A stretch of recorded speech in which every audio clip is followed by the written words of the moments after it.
Welcome back to our educational series this year, where we are diving deeper into the Reformed tradition within Protestant Christianity. My name is Shelli M, and I'm the senior minister at Little River United Church of Christ in Annandale, Virginia, and I am also a visiting professor at Iliff School of Theology. This year, we're trying to get to know the Reformed tradition as a United Church of Christ congregation by reading some of the great Reformed theologians from the Protestant Reformation to today. A few months ago, we began by doing some preparatory reading of Augustine of Hippo's Confessions. Augustine himself lived centuries before the Protestant Reformation occurred, but our great Reformed theologians drew significantly on his ideas. So we are now ready to read together the first of the greats in the Reformed tradition, John Calvin. Now, Calvin has gotten a bad reputation over the centuries because of his famed doctrine of double predestination, in which some are saved for eternal bliss and others are damned to eternal suffering. And he's also gotten a bad reputation because he has been associated with some repressive and even violent activities that were enacted in Geneva, Switzerland, where he was a pastor. Because of this, some may not want to read John Calvin anymore at all. But he did and said and wrote a lot of other things, and he remains the most important theologian in the Reformed tradition.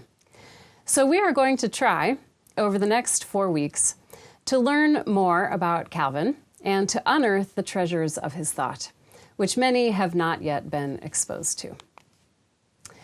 So first, I want to give you a sense of who Calvin was. In this summary, I'm relying on the work of William J. Bousma. Calvin was a pastor and theologian in the 16th century and was the most important Protestant reformer next to Martin Luther.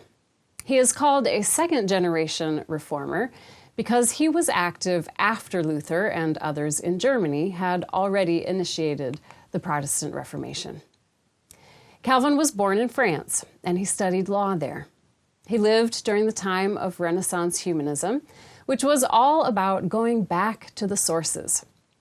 In this movement, people wanted to study the Bible in its original languages and to reform church and society by going back to ancient Christianity. Because of the influence of Renaissance humanism, Calvin learned Greek and Hebrew along with Latin. In 1533, he moved to Basel, Switzerland to study theology. He started writing his infamous Institutes of the Christian Religion at that time, which we will be reading portions of together.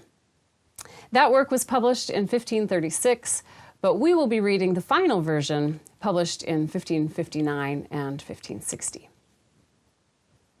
In the summer of 1536, Calvin was on his way to Strasbourg and was staying in Basel for a night.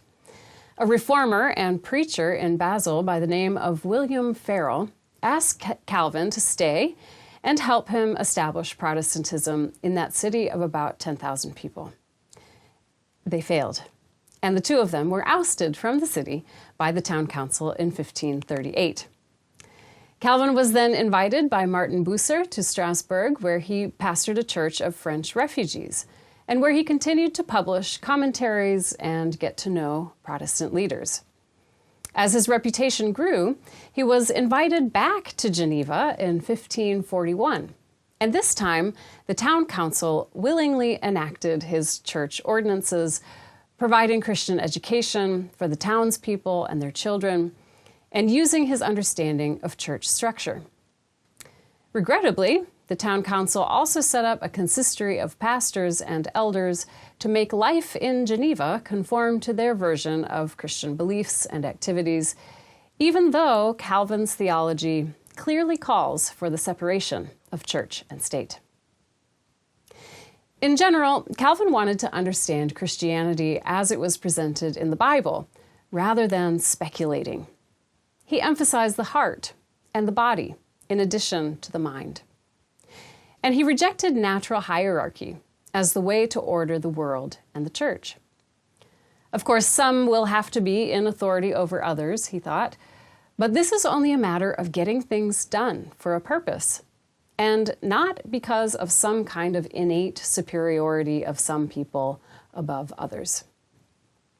Calvin thinks famously that each person in society has a calling, and their work is important and dignified. We will get into Calvin's theology as we read portions of his Institutes of the Christian Religion together over the next few weeks, but this is at least a little bit of introduction to orient us to his context and his work. As we approach Calvin, it might be useful as a preparatory exercise to consider your previous history with and/or your impressions of John Calvin. What have you heard about this man? What do you associate his name with?